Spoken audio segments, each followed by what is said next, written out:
ఉన్న కావ్య మేడం, ఎమ్మెల్యేలుగా ఉన్న శ్రీహరి గారు, నా మిత్రుడు వీరేశం, లక్ష్మీకాంతమన్న, యాదన్న, సంపతన్న, ప్రీతమన్న, అందరికీ పేరు పేరున వందనాలు తెలియజేస్తూ స్వాగతం పలుకుతున్నాను. ఈ కార్యక్రమానికి వచ్చిన వివిధ జిల్లాల నుంచి 33 జిల్లాల నుంచి దాదాపు 23 డిపార్ట్మెంట్స్ నుంచి ఈ కార్యక్రమానికి వచ్చిన మీ అందరికీ వందనాలు తెలియజేస్తున్నాను. మిత్రులారా, ఈ కార్యక్రమం జరపాలని మనం అనుకుంటున్న ఈ క్రమంలో చాలా సందర్భాల్లో రకరకాల పనుల ఒత్తిడి ఉండటం మూలంగా ముఖ్యమంత్రి గారు ఎన్నికల సందర్భంలో లోకల్ బాడీస్, తర్వాత మున్సిపాలిటీ ఎన్నికలు, తర్వాత విదేశీ పర్యటన ఉండటంతో ఆ సందర్భంలో సాధ్యం కాక ఇప్పుడు వారు టైం ఇచ్చిన అతి కొద్ది రోజుల్లోనే మొన్న మంత్రి అడ్లూరి లక్ష్మణ్ గారు నేను వెళ్ళి అడగగానే వారు ఈ సమయం ఇచ్చారు. ఎందుకు ఈ సభ అనే అంశం ముందుకొచ్చినప్పుడు రకరకాల డిపార్ట్మెంట్స్లో పనిచేస్తున్న మాదిగ సమాజానికి చెందిన కమ్యూనిటీకి చెందిన ఉద్యోగులు, ఈ దేశంలో అట్టడుగున ఉన్నటువంటి మనుషులు ఎవరయ్యా అంటే భారతదేశంలో దళితులు. దళితుల్లో ఇంకా అట్టడుగున ఉన్న వాళ్ళు ఎవరయ్యా అంటే మా సమాజంలో డక్కలి వాళ్ళు, బైండ్ల వాళ్ళు.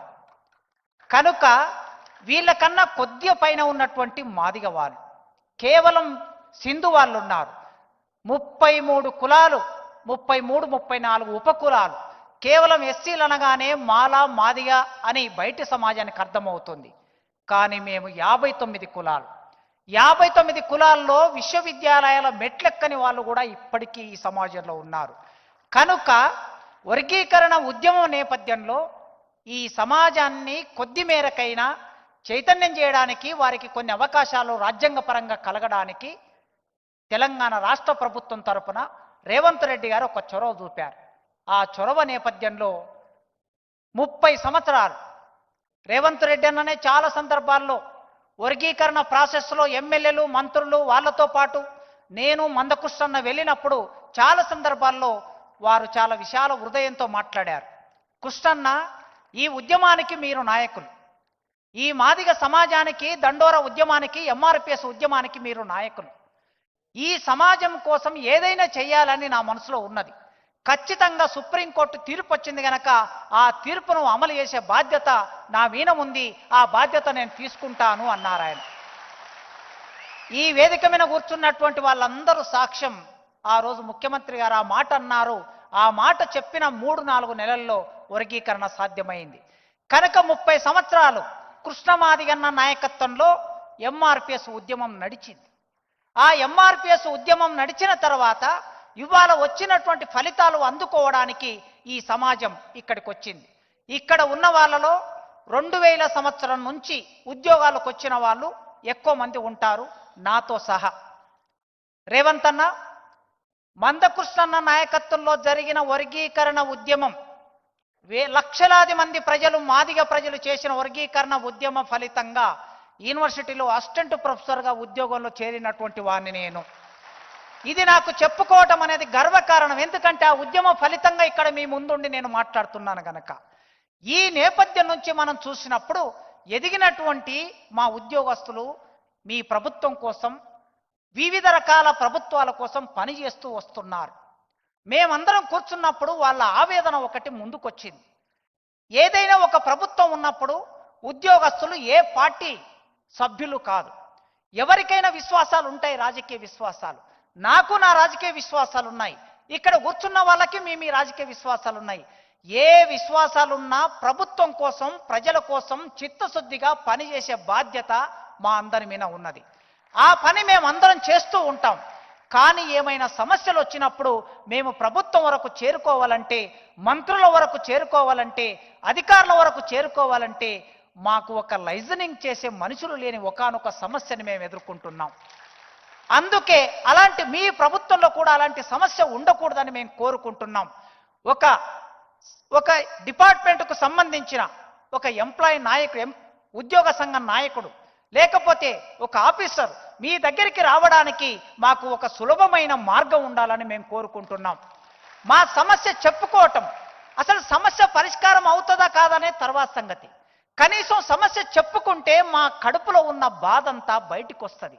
ఆ చెప్పుకునే ఒక అవకాశం ఉండాలని ఇక్కడున్న ఈ వేలాది మంది ఉద్యోగస్తులు కోరుకుంటున్నారు. ఈ క్రమంలో చిన్న చిన్న విషయాలన్నా మీరు వర్గీకరణ చేశారు. దామోదర్ సార్ వేదిక మీద ఉన్నారు, వారు ఆరోగ్య శాఖ మంత్రిగా ఉన్నారు. బుడగజంగం నుంచి, సింధు వాళ్ళ నుంచి, మోచి వాళ్ళ నుంచి, లేదా బైండ్ల వాళ్ళ నుంచి ఎంతమంది డాక్టర్లు అయ్యారో సార్ దగ్గర డాటా ఉన్నది, ప్రభుత్వం దగ్గర డాటా ఉన్నది. వర్గీకరణ వల్ల సీట్లు పెరిగాయి, వర్గీకరణ వలన ఉద్యోగాలు కూడా కొన్ని వచ్చాయి. కానీ వర్గీకరణ జీవో ప్రమోషన్లకు ఇంప్లిమెంట్ కాకపోవటం మూలంగా ఇంతమంది మేము ప్రమోషన్లు పొందలేని పరిస్థితి ఒకటి ఉన్నది. ఈ జీవో ఇవ్వటం మూలంగా మీకు ఒక్క రూపాయి కూడా బర్డన్ పడదు, కేవలం ప్రమోషన్కు ఉపయోగపడుతుంది. ఆ తర్వాత మా ఉద్యోగస్తులు బిఏ డిగ్రీ చేసి బీఈడి చేసి టీచర్గా చేరుతారన్నా, చేరిన తర్వాత మేము ఎంఏ చేసుకోవాలనిపిస్తుంది, పిహెచ్డి చేసుకోవాలనిపిస్తుంది. మీరు ఈ మధ్య చెప్తూ ఉన్నారు, చదువుకోండి, జ్ఞానం పొందండి, ఉన్నత స్థానంలోకి రండి అని చెప్తూ ఉన్నారు. మేము చదువుకోవడానికి ఎప్పుడో ఎస్ఆర్ శంకరన్ పెద్దవారు వారు ఉన్నప్పుడు ఈ దళితులకి చదువుకోవడానికి ఒక జీవో ఉండాలని వారు జీవో తీస్తే ఆ జీవోను పక్కన పెట్టి ఒక చిన్న మెమో తీసుకొచ్చి దానికి ఆటంకాలు సృష్టించారు. కనుక దాని వలన మీకు ఒక్క రూపాయి మీ ప్రభుత్వానికి బర్డన్ పడదు. కనుక వెంటనే ఉన్నత విద్య చదువుకోవడానికి ఒక జీవో. తర్వాత అడప్టెసి పేరు మీద చాలా డిపార్ట్మెంట్లలో ప్రమోషన్లు ఇవ్వటం లేదన్నా. ఉదాహరణకి నేను ఓపెన్ కేటగిరీలో ఉద్యోగంలోకి వస్తే నా ప్రమోషన్ కూడా ఓపెన్ కేటగిరీలోనే వస్తుంది, ఓపెన్లోనే నేను ప్రమోషన్లోకి వెళ్తా. కానీ యాజ్ ఎ బీయింగ్గా నేను ఎస్సీగా పుట్టాను గనక మీ ఎస్సీ అనేవాడు ఒకడు వచ్చాడు గనక రిజర్వేషన్లో వచ్చినటువంటి ఇంకొకరికి ప్రమోషన్ ఇవ్వడానికి వీలు లేదని చాలా రకాల అడ్డంకులు సృష్టించి కోర్టుల కేసులు వేసి ఇబ్బంది పెడుతున్నారు. ఆ విధంగా అయితే మా వాళ్ళు జూనియర్ అసిస్టెంట్గా వచ్చిన వాళ్ళు జూనియర్ అసిస్టెంట్గానే రిటైర్డ్ అవుతారు, సూపరింటెండెంట్గా వచ్చిన వాళ్ళు సూపరింటెండెంట్గానే రిటైర్డ్ అవుతాడు, అసిస్టెంట్ ప్రొఫెసర్గా వచ్చిన అసిస్టెంట్ ప్రొఫెసర్ రిటైర్డ్ అవుతాడు, ఎస్జిటిగా వచ్చిన వాళ్ళు ఎస్జిటిగానే రిటైర్డ్ అవుతారు. కనుక అన్న ఇది ఒక చిన్న విషయం, మీరు పట్టించుకుంటే ఒక 2-3 గంటల్లో పరిష్కారం అయ్యేది. మాకు న్యాయంగా రావాల్సిన ప్రమోషన్ అది. కనుక ఇన్ని డిపార్ట్మెంట్లో ఈ సమస్య ఉన్నది, దాని గురించి కూడా మీరు ఆలోచించండి అన్న. ఈ సమస్యలతో పాటన్నా ఇవాళ నేను ఇక్కడ మాట్లాడుతున్నానంటే మా పూర్వీకులు జాంబవంతుడు భూమికి 6 నెలల ముందు పుట్టారు అని చెప్తారు. మా సార్ చెప్తూ ఉంటారు, దామోదర్ సార్, చదువు వస్తుంది, ఉద్యోగం వస్తుంది, కానీ కల్చర్ రాకపోతే ఎవరు నేర్పిస్తారాయా అంటాడు సార్. నిజమే, మా కల్చర్ ఎక్కడ ఉందంటే పెళ్లి మంత్రాలు అప్పుడు చదువుతారు, జంబూ ద్వీపేన భరత వర్ష జంబూ ద్వీపేన అంటారు. ఈ దేశానికి జంబూ ద్వీపం అనే పేరు ఉన్నది. ఆ జంబూ ద్వీపాన్ని పరిపాలించిన వాడు జాంబవంతుడు మా ముత్తాత. అక్కడి నుంచి మా చరిత్ర ఉన్నది, అక్కడి నుంచి మా సంస్కృతి ఉన్నది. ఈ సమాజానికి ఎన్నడూ మేము పని చేయకుండా ఏది తినలేదన్నా. మా గుర్రంజేశ్వర రాశాడు, భరతవీరుని పాదము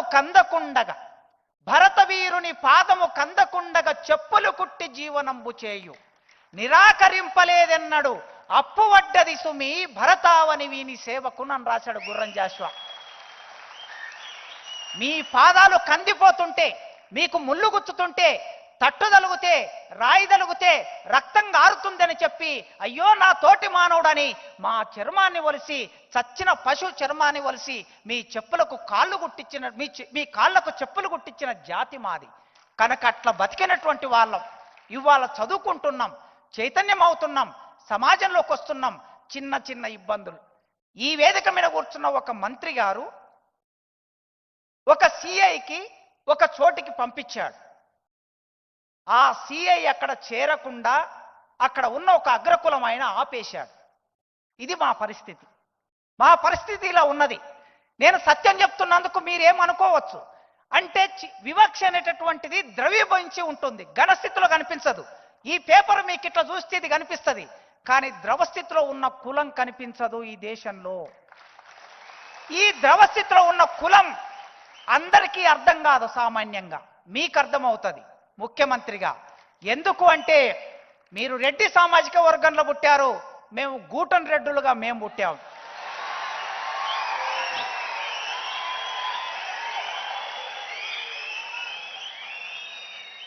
మీకు నాగలుంటే మీ నాగలికి తాళ్ళు వేనిచ్చాం, మీకు ఎద్దులుంటే మీ ఎద్దులకి మూవ గంటలు కట్టించాం, మీరు బండి నడపాలంటే మేము చెర్నకోల చేసి ఇచ్చాం, మీరు నడవాలంటే కాళ్ళకు చెప్పులు ఇచ్చాం.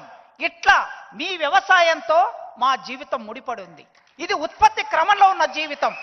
అందుకే పాలమూరు జిల్లా నుంచి, పేదరికం నుంచి, నల్లమల్ల నుంచి వచ్చినటువంటి మీకు ఈ విషయం తెలుసు. ఈ విషయం అర్థం చేసుకోగలరు కులం యొక్క ప్రభావం ఎట్లా ఉంటుందని. అందుకే ఈ సమస్యలన్నీ అనుభవిస్తున్న మాకు మీరు కాస్త చొరవ చూపితే, మీరు అనుకుంటే కొంత మేరకైనా మేము ముందు వరుసలోకి రాగలుగుతాం. మా ఉద్యమంలో ఇప్పటి వరకు దాదాపు 12-13 మంది అమరులయ్యారన్న. ఆంధ్ర ప్రాంతంలో అమరులైన వాళ్ళు ఉన్నారు, తెలంగాణ ప్రాంతంలో అమరులైన వాళ్ళు ఉన్నారు. పాపం ఆ కుటుంబాలు రోడ్డు మీద పడి ఉన్నాయి. ఆ అమరుల జీవితాలు హాస్పిటల్లో తల్లిదండ్రులు పడి ఉన్నారు. వాళ్ళని సాదుకోవలసిన బిడ్డలు చనిపోయారు ఉద్యమం కోసం. ఆ ఉద్యమంలో వాళ్ళు చేసిన పోరాటం వలన ఇవాళ మేం ఫలితం అనుభవిస్తున్నాం. 5 మందో 6 మందో ఉంటారన్న. దామోదరం గారు లేదా మా అడ్లూరు లక్ష్మణ ఒక లిస్ట్ ఇస్తారు. దయచేసి ఆ కుటుంబానికి, ఒక్క కుటుంబానికి ఒక ఉద్యోగం ఇవ్వండి, మీరు కట్టించే డబుల్ బెడ్రూమ్లో ఒక ఇల్లు ఇవ్వండి. మేము ఇవేం పెద్ద కోరికలు కాదు, ఇది ఒక చిన్న కోరిక. ఆ కుటుంబాలు తలుసుకుంటాయి ఈ ఉద్యమం వలన. దానితో చిట్ట చివరి మాట చెప్పి నేను ముగిస్తా. అన్నకు తెలుసు, 100 సంవత్సరాల కిందట రెడ్డి సామాజిక వర్గం వాళ్ళు చదువుకోవడానికి హైదరాబాద్లో ఎక్కడ ఉంటారో గ్రామాల నుంచి వచ్చిన పిల్లలు అని అంటే, ఆ రోజు ఉన్నటువంటి జమీందారులు హైదరాబాద్లో రెడ్డి హాస్టల్ కట్టారు. వాళ్ళు వచ్చి హాస్టల్లో ఉండి నిజాం కాలేజీలో చదువుకున్నారు. ఆ తర్వాత బ్రాహ్మణులు వచ్చారు, బ్రాహ్మణ హాస్టల్ కట్టుకున్నారు. రెడ్డి హాస్టల్ హ్యాబిట్స్ కాచిగూడకు దగ్గరగా ఉంటుంది. తర్వాత వెలమలు వచ్చారు, వెలమల హాస్టల్ కట్టుకున్నారు కాచిగూడలో. తర్వాత గౌడ్లు వచ్చారు, గౌడ హాస్టల్ కట్టుకున్నారు కాచిగూడలో. ఆ తర్వాత పద్మశాలీలు వచ్చారు, పద్మశాలి హాస్టల్ కట్టుకున్నారు కాచిగూడలో. ఇట్లా అన్ని సామాజిక వర్గాలకు హాస్టల్ ఉన్నాయి. పివి నరసింహారావు గారు ముఖ్యమంత్రిగా ఉన్న రోజుల్లో కాచిగూడ నింబోలి అడ్డలో దళితులకి ఒక హాస్టల్ కట్టించారు. ఆ హాస్టల్ కట్టించి ఇప్పటికీ 50 ఏళ్ళు అయింది. అది శిథిలావస్థలో ఉన్నది. దాన్ని గతంలో మూసేశారు.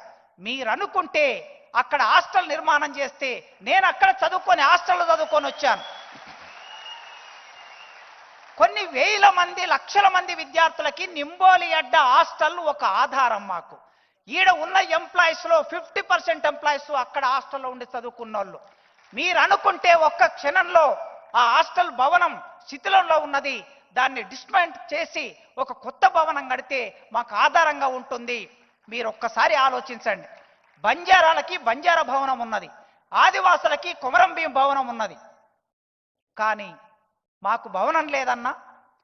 మీరు ఫోర్త్ సిటీలో ఇస్తారో, బంజారా హిల్స్లో ఇస్తారో, జూబ్లీ హిల్స్లో ఇస్తారో, ఆ భవనానికి జాంబావు భవనం అని పేరు పెడతారో.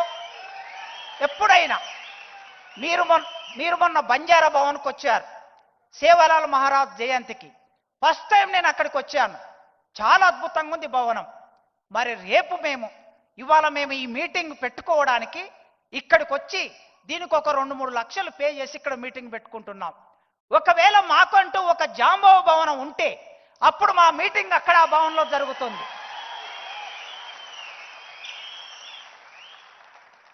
ఈ కొన్ని విషయాలు మీకు తెలిసిన విషయాలే. మీ సందర్భంలో ఇంత పెద్ద ప్రభుత్వాన్ని నడుపుతున్నారు గనక, మీరు ఈ ప్రభుత్వంలో అనేక విషయాలు ఉంటాయి గనక ఇవి మీ దృష్టికి తీసుకొచ్చాను. అన్న, చాలా వేదికల్లో కాసిం గారు చదువుకున్నారు, ప్రొఫెసర్ అయ్యారు, ఆయనకు భూమి ఉందో లేదో నాకు తెలియదు అన్నారు సార్. ఇప్పుడు చెప్తున్నా, మా తాతకి నిజాం ప్రభుత్వం కాలంలో 3 ఎకరాల భూమి ఇచ్చారు, రాళ్ళు రప్పలు గుట్టలు. అది అసైన్ ల్యాండ్ అని మా నాన్న పేరు విన పట్టా అయింది.